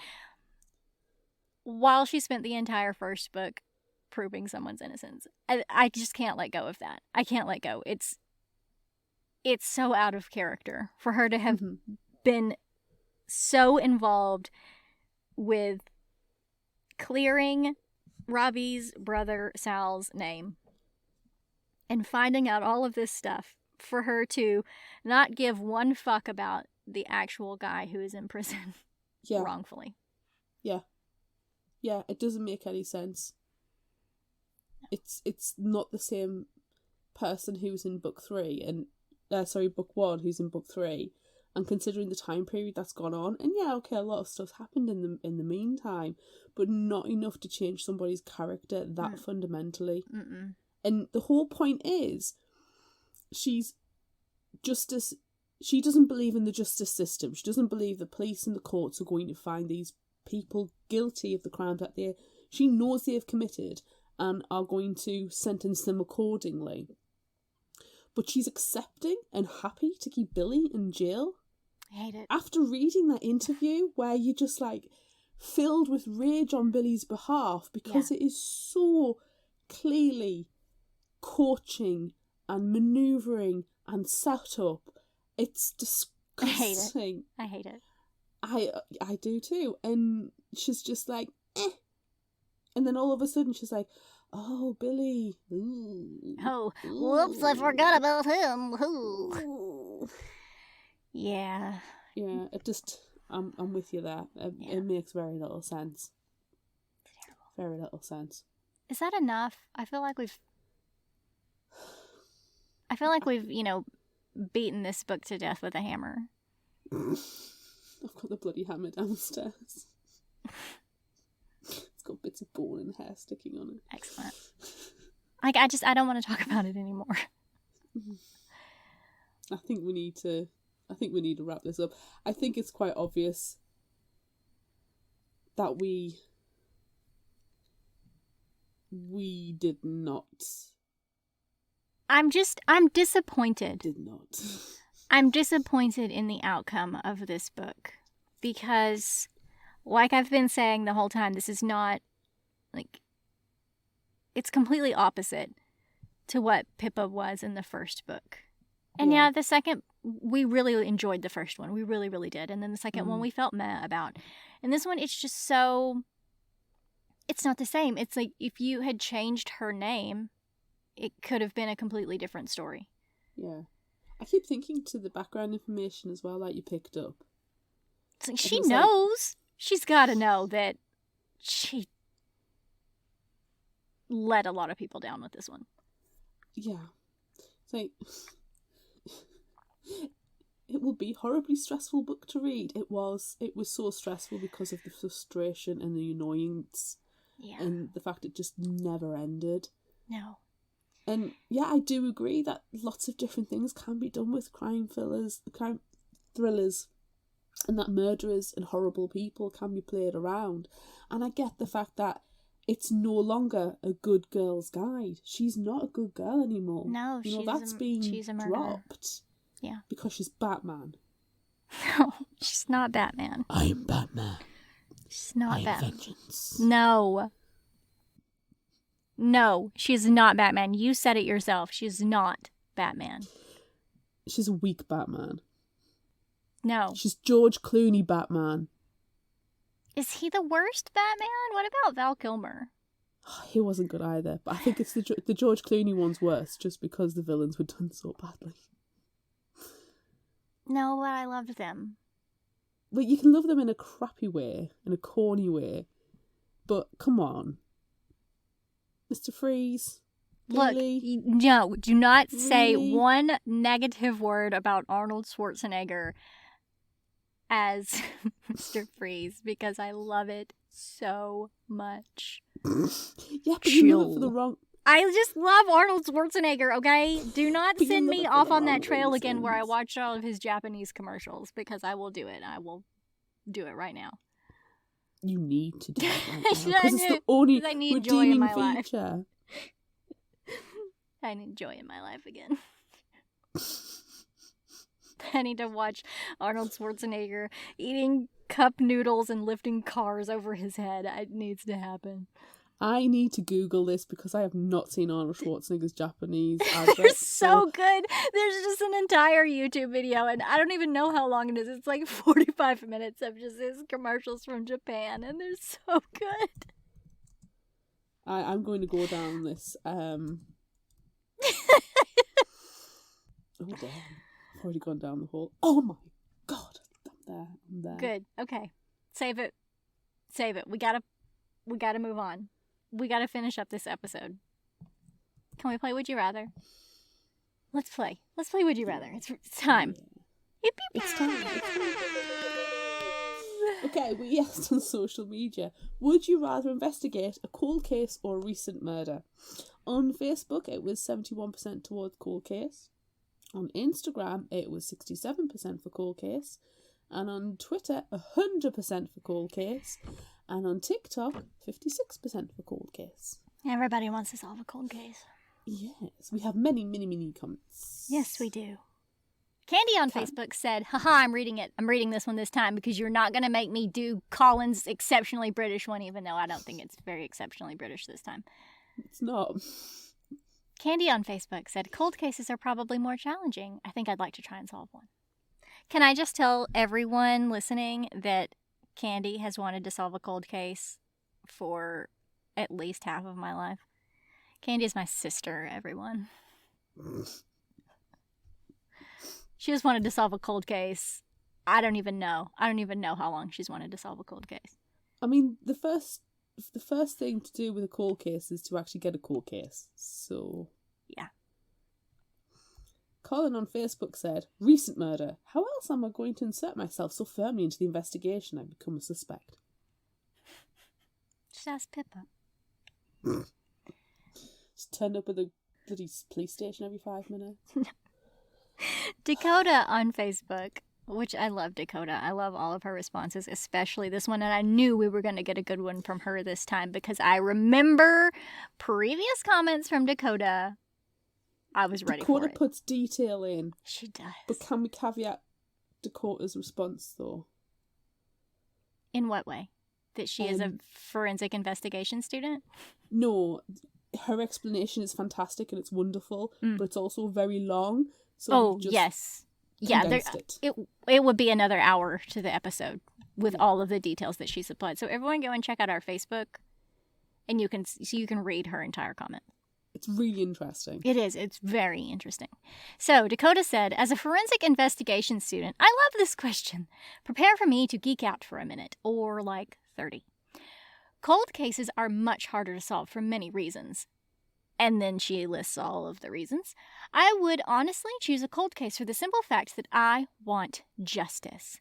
There are many that can handle the recent murders, but it takes special training and skills to solve a cold case. And Dakota, you are going to be able to do that one day, my friend.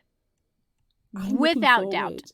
I'm looking forward to the day that Dakota gets interviewed on like cold case documentaries on how she, found this single hair, this single DNA strand that matched to the murderer or something really cool.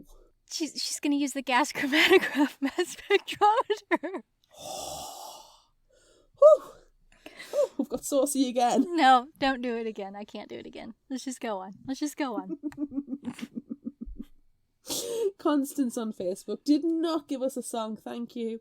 She said, I'd want to do a recent murder so I can have the satisfaction of nailing the murderer to the wall. Would also accepted nailing the punk to the wall. Or hammering him to the wall. Yes.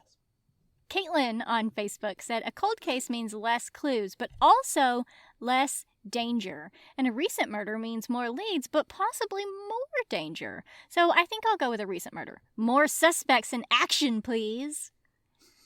Twist! I totally thought she was going to be like, yeah, so I'm going to pick a cold case so I'll be safe. Nope! Suspects in murder in action. I'll tell you right now, Caitlin will be like gun drawn, like combat rolling over cars, chasing down the perps. Yes, I can see it. I can see it happening right now. I'm so glad that Caitlin has recently joined our Patreon, everyone, by the way, because I'm pretty sure that she and I will get along famously. Oh, yes. Crystal on Facebook said, cold case due to the possibility of finding closure for the family and friends of the victim after years, usually without answers. Okay. Real Jackson Ford on Instagram said, cold case, way more interesting. And Krill Lefroy on Instagram said, recent case, so I can go solve crimes with Jimmy Perez in Shetland.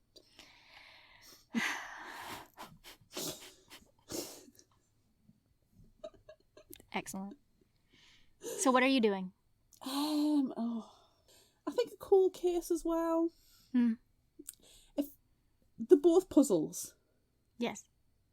But both will probably involve murder boards? Even if they don't need them, I'm going to do it. I've got Redwall. I will liberally apply. Mm-hmm.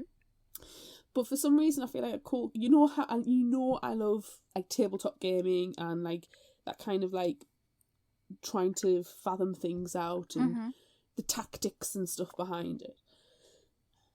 So I'm thinking cold case will probably fit my mentality more than what a recent murder would be.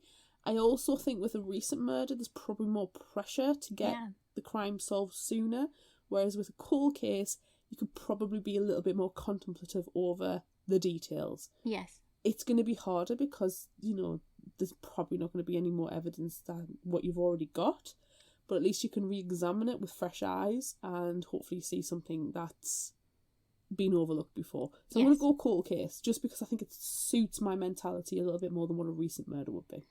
Yeah, I think I'm also going to go with a cold case because I feel like, it's not been solved for so long. So if I take a little bit extra time to study details and think about things a little bit more, it's not a rush. So I can take the time that I need to puzzle things out. And also, solving a case that happened a long time ago when there, wasn't DNA and gas chromatography and all of that. Now those things are here. So we have a better chance of solving them. So I think that's what I'm going to go with. Exactly. So I can use technology. The gas chromatograph mass spectrometer.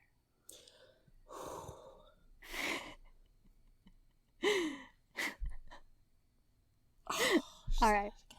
I know. We need Next to move question. on.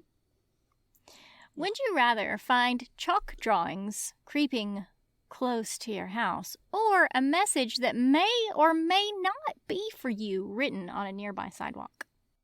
I currently have creepy drawings climbing my You house. did that yourself. This is not, you're finding them, Claire. You're not doing them. Oh, man. Oh, but maybe that's a good question.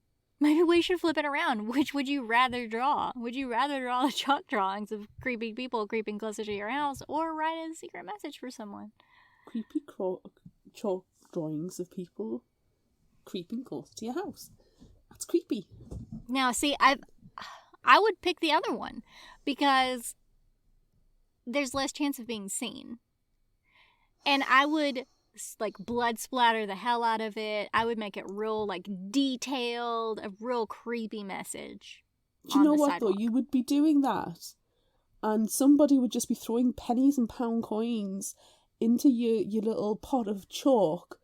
So you'd actually be making money from it, because they think what you're doing is street art. Yeah. And it's like, oh, she's drawing puppies. No, you're drawing No, I'm drawing a murder secret victim. menacing murder messages. Yeah. Menacing murder messages. Very good. Can you say that 10 times real fast? No, I can't. Remember the last time I tried to do that? And it was gas chromatograph mass spectrometer. Stop making me say that. No. You were saying it forever.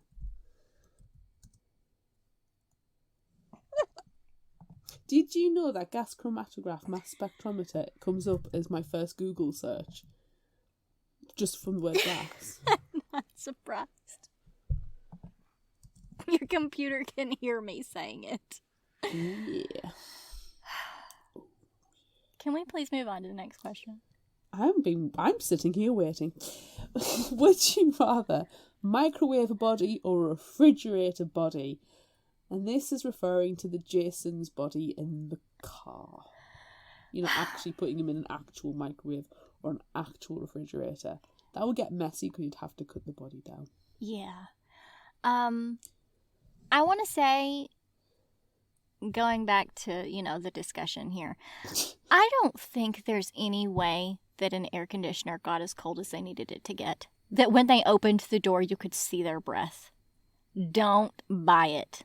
Not buy it. But I will say that I will refrigerate a body because it will smell less bad. Everything you've just said, copy and paste for my response, please. Cool, okay.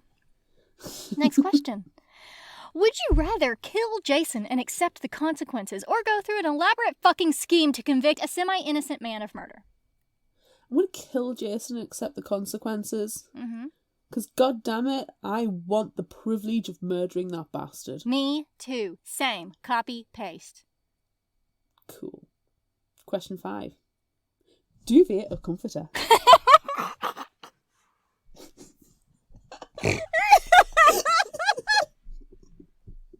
No one's gonna get that but us. Which is a good job it's not the social media question. I choose comforter, please. I choose duvet. Of course you choose the duvet. Of course, because now I can have a duvet day. Look, in the United States, a duvet is different. A duvet is like, it's a shell. And then you have like a goose down comforter that you zip up in the duvet. So the duvet is like a coat for your comforter. And you can change it out and you can put different things on. That's what a duvet is. It sounds like you're talking about, like, bed covers. Because you get the duvet, which is the goose down, or, mine's not because allergies and spiky feathers. Yeah, it's too much. Yeah. I only have like a 3.5 tog as well, because my house gets really warm. I don't know and what that means, Claire. You're being It's the exceptionally British like a It's the duvet. thickness. It's the heat. So some people have a winter duvet and a summer duvet for their beds, and the summer duvet will have a smaller tug rating because it's thinner, so it's more just like a cozy thing, like a thicker blanket. And in the winter have a really thick one, so it's warmer. No. But my house is too hot for that, so I've got one, and it's a summer duvet all year round. And you put your bed sheets on. Can we just have quilts and blankets instead? You could, but I think quilts are heavier than duvets. No, a There's something quilt is soft and much squidgy. lighter. There's something soft and squidgy about duvets. Now, I've had things, when I've been in America, I've had bedspreads that have been quite duvet-ish, what I would consider a thin duvet. I cannot wait for you to come and like stay with me for an extended period of time, and I'm just gonna have so many different blanket choices because I don't know what the fuck a duvet is. I honestly, So we're just gonna have so many. Like, do you want this one, Claire? This one is a quilt. Do you want this one, Claire? This one is a blanket. Do you want this one, Claire? This one is a comforter. Do you want this one, Claire? This one is a bedspread. I honest to God nearly sent you a freaking duvet so you could just like have a duvet day. I was gonna send it to you for Christmas. Because I thought, I'm going to send you a duvet so you can have a British Boxing Day duvet day. Because I've told you about Boxing Day as a bank holiday. The day after Christmas in the UK is Boxing Day and it's a bank holiday. So we get the day off, and traditionally I stay in fat pants / PJs. You eat leftovers from Christmas Day. You read, you play computer games. It's a slob day. There's no obligation. And then, you just put your duvet on, you can go to sleep. And have a duvet day. And I was honestly going to send you one, but they can be quite big, and quite honestly, postage to the United States right now is no, it's terrible, insane. So what if I can get terrible. one from Amazon? Can I just tell you that the past, like, I don't know how many times I've sent you stuff, I've spent more on the postage than what your actual gift costs. Same. It's disgusting. It's terrible. I had to take something out of one of your packages once because it went so much. They were going to charge me like easily over 50 quid. I was like, yeah, I sent you something. I think it was when I still lived in Washington. I sent you something and it was like $80 to ship it to you. And I was like, well, fuck, I'm already here. I gotta do it. I think I took like a can of Iron Brew out just to reduce the price down. So you had one instead of two or something. No, it was a 6-pack. And I ended up taking 5 out and just leaving one in because otherwise it was just, I couldn't afford it. It's ridiculous. It is ridiculous. Which is why now, if you're American and I send you any gifts, I try and get it from an American website. Yeah, same. Or something that has free shipping. Yeah. I will continue for the rest of our lives, Claire, to send you, like, hand-packed gifts. Regardless of the price, I will always send you hand-packed gifts. Because... Oh, yes. Because you're my friend and you would help me murder someone. Tom Tootin, murder and get away with it. Yeah. We plan in less than 12 minutes because we're much more efficient than Pip. Yeah. Regardless of how much we may get onto the editing floor, or B, we may go off on tangents. If there's a murder, we're efficient. Yes. Oh my god. Okay. That's the end.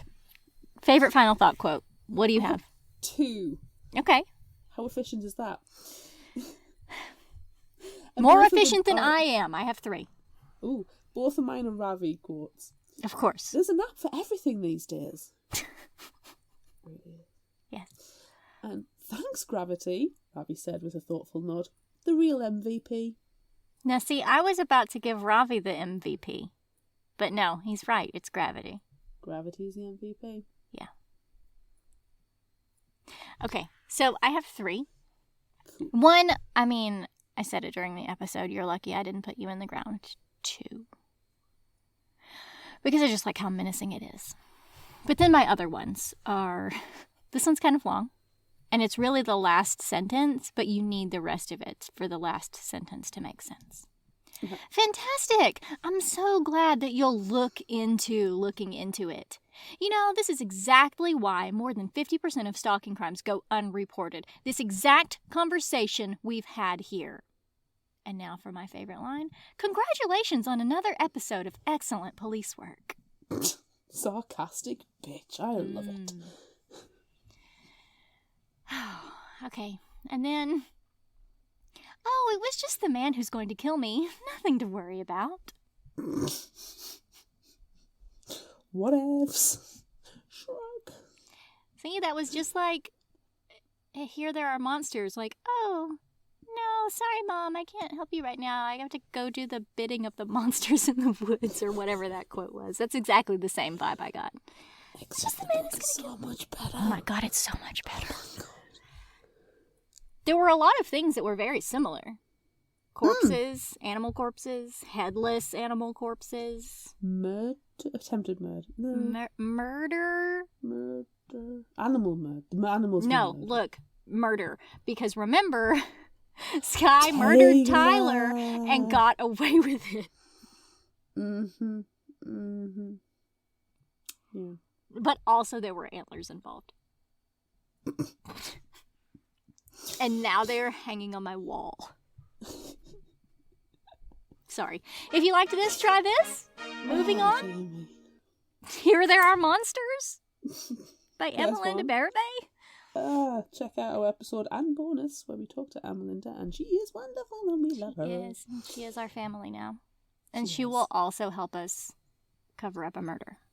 She might write it down and put it into one of our books, but She fine with probably that. will. She fine with probably that. will. What do you have?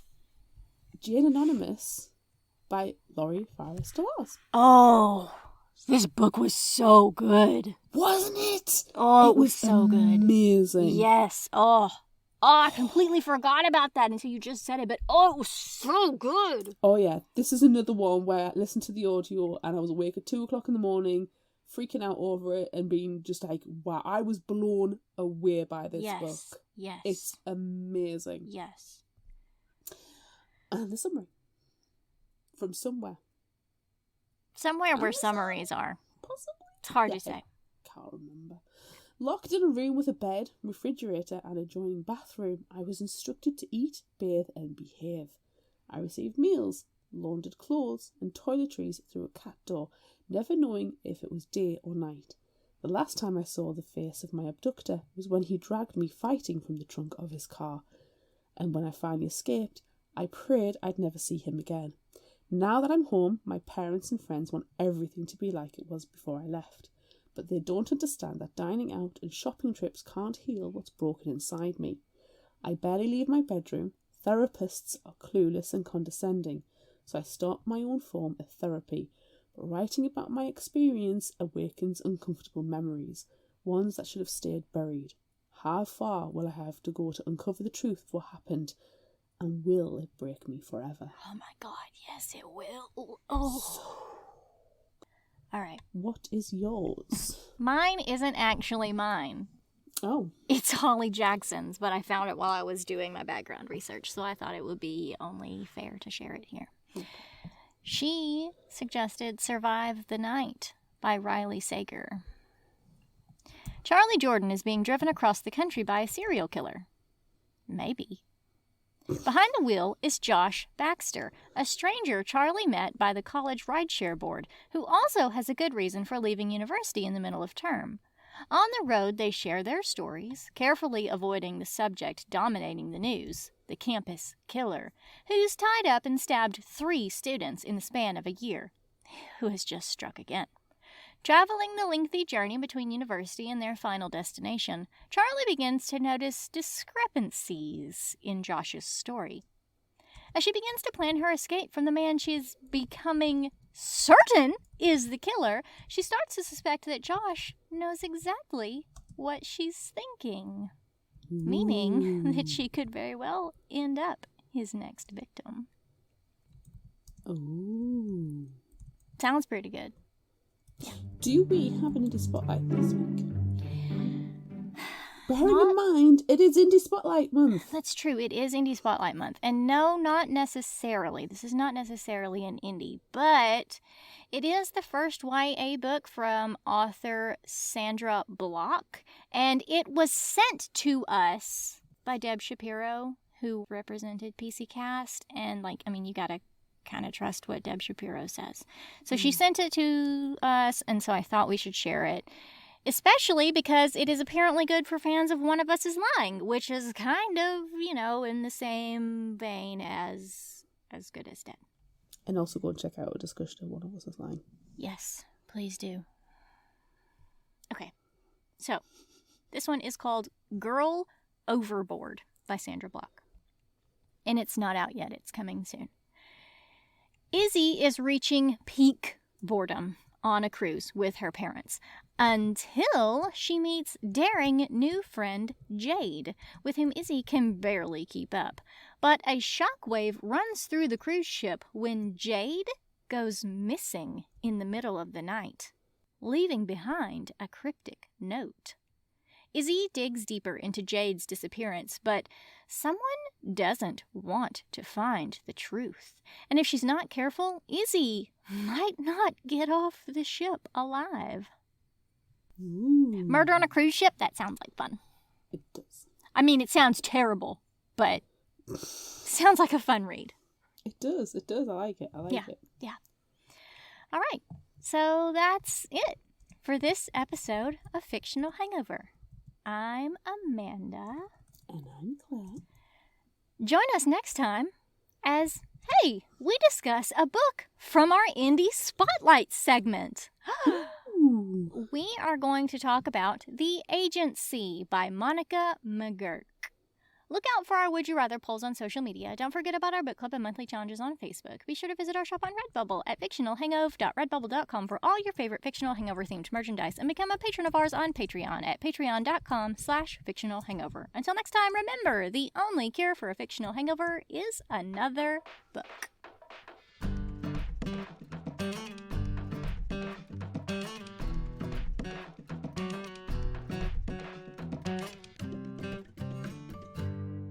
You can find us at fictionalhangover.com, follow us on Instagram at fictionalhangover, find us on Facebook at facebook.com/fictionalhangover, and on Twitter at fictionalhangover, no ER.